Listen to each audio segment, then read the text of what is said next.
Would you be willing to let your child go on a dangerous journey alone?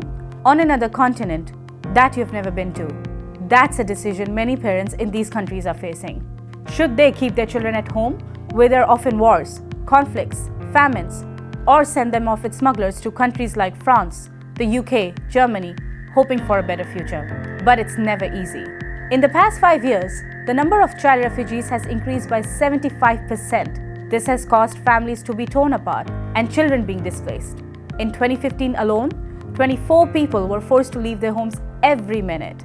And amongst these, some 170,000 are unaccompanied minors seeking asylum and refugee status into a reluctant Europe.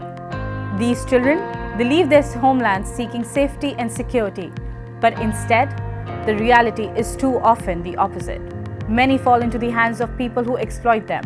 There's sexual abuse, slavery, and organ harvesting. Most migrants who do manage to survive the tough journey are met with open hostility, barbed wires in Hungary, mass imprisonment in Italy, violence in Greece, or the destruction of the jungle in Calais, bulldozed in 2016. The European Union bureaucracy doesn't distinguish between migrants and refugees. As a result, these children could become a lost generation.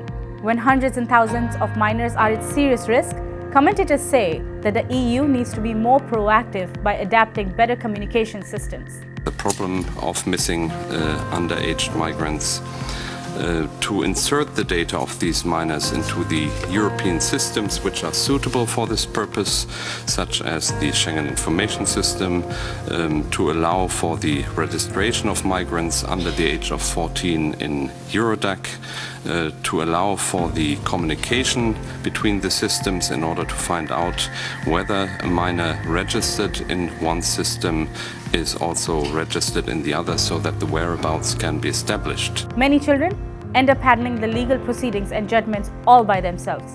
Is that a fair childhood? Under the Convention on the Rights of the Child, passed in 1989, governments should create safe environments for children.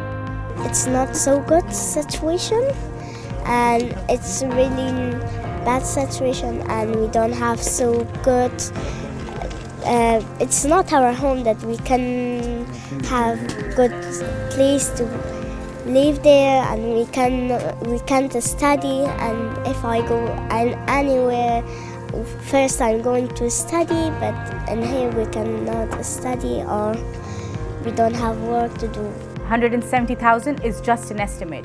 There could be many more children out there seeking help, shelter, refuge, and a better future. It's time Europe takes better care of these young lives, often forgotten at its borders.